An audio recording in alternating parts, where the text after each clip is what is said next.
Idaho Fish and Game presents Vintage Wildlife News, stories from the Great Gem State.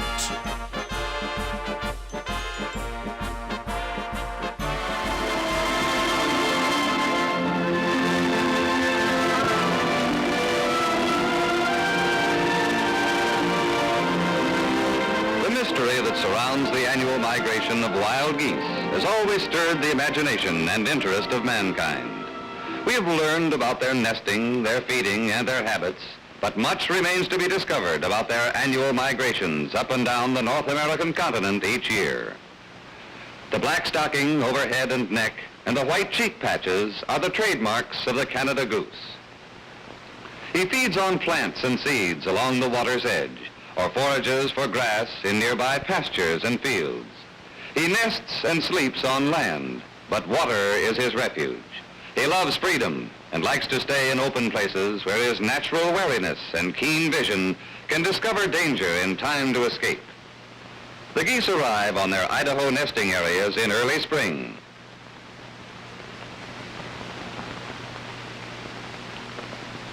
Canada geese mate for life. The Canadian honker is the only wild goose that nests in Idaho. The goose lines her nest with down, which she plucks from her own breast to cradle and protect the eggs. The average nest contains 4 or 5 eggs, which hatch in about 28 days. The downy goslings take to water soon after they leave the shell, usually in May. About the middle of June, the adult geese lose their flight feathers. This is called the molt. During this period, they cannot fly. At this time, the banding operations take place.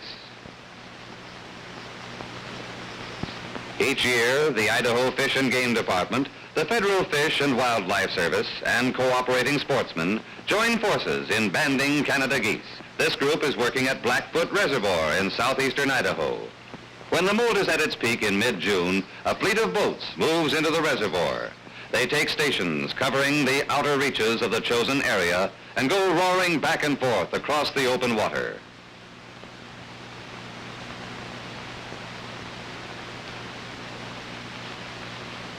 The noise and disturbance causes the wary, peace-loving old honkers to gather their broods and head for more secluded territory. Since large numbers always retreat toward a certain low sandbar, the trap is placed at this point.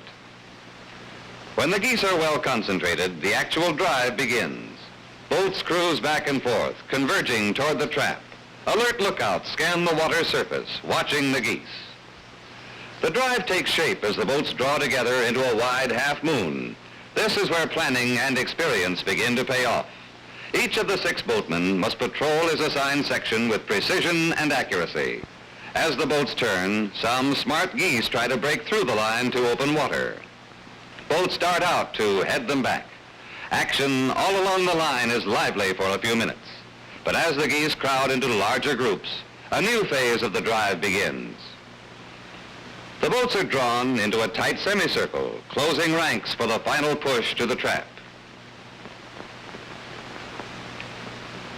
The geese are quieter now, necks stretched high as they watch the circling boats. As the boats close in, they work more gently, urging the solid masses of geese toward the shore in front of the trap. The geese are still alert, gabbling anxiously among themselves, reluctant to move.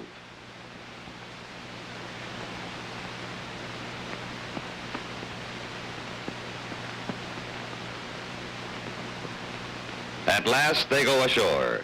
Apparently, they see open water beyond the low sandbar and start to cut across to escape.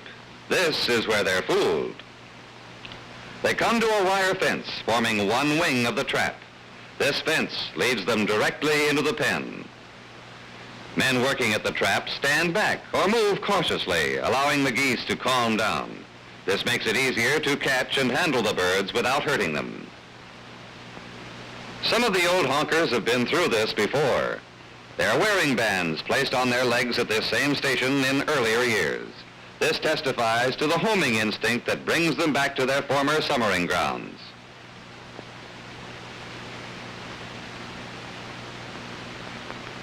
A long-handled net is used to capture the birds without injury. Like most wild birds, Canada geese are usually quiet in the hand if they are properly held. They leave on foot because their pin-feather quills will not support flight. The bands are made of heavy aluminum. Each one carries a serial number and the address of the Fish and Wildlife Service, which keeps the banding records. Hunters are asked to return bands found on their game. As the records grow more complete, the flight map takes form. A few reports are meaningless. It takes thousands to tell the story. The men work inside the trap. They fasten a band around one leg of each goose. Then toss it over the low fence to go free.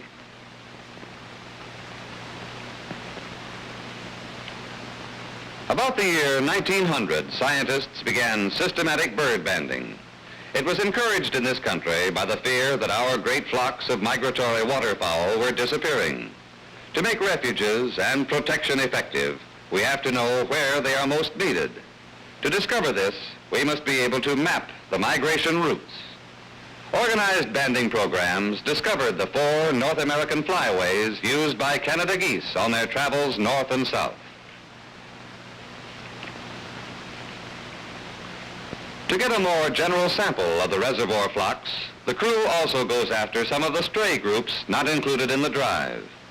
Local sportsmen help with this lively wild goose chase too. They donate their time and the use of their own boats to assist with the work. It takes pretty clever maneuvering to nab these wily honkers on water. The long-handled net comes into play again. If a man lunges too hard with it, he may find himself in the water with the goose. These 2 biologists are experts, but so is this old gander. Evasive action in open water is the honker's chief defense during the molt. He's a strong swimmer underwater. He may dive as deep as 30 feet, pop up, take a breath, and dive again. Boatmen try to meet the goose coming up and scoop him out before he can get down again. Banding the dripping geese is a wet job, and keeping records in a bobbing boat is no cinch.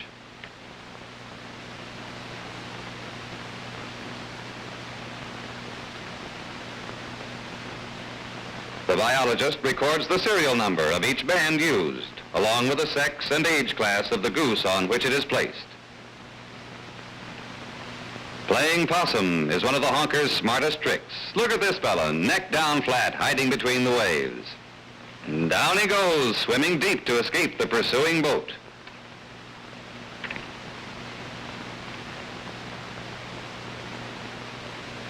Mature geese weigh 7 to 14 pounds.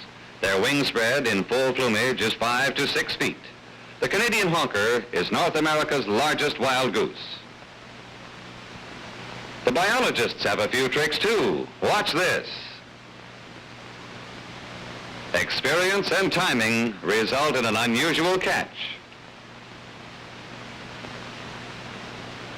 The program doesn't usually attempt to gather goslings, but a big flotilla like this seems worth the effort.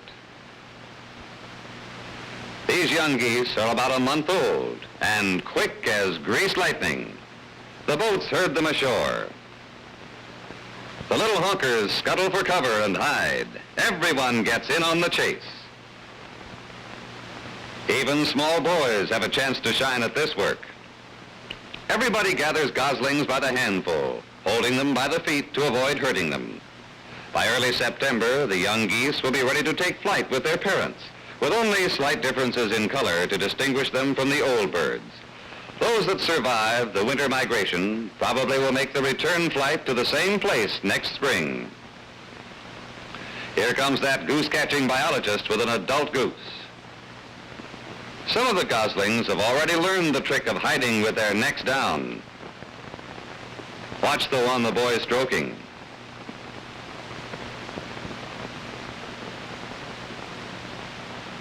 One by one, they receive their identifying bands and are released to friendly waters. Each year, banding operations have added to the information on waterfowl migration.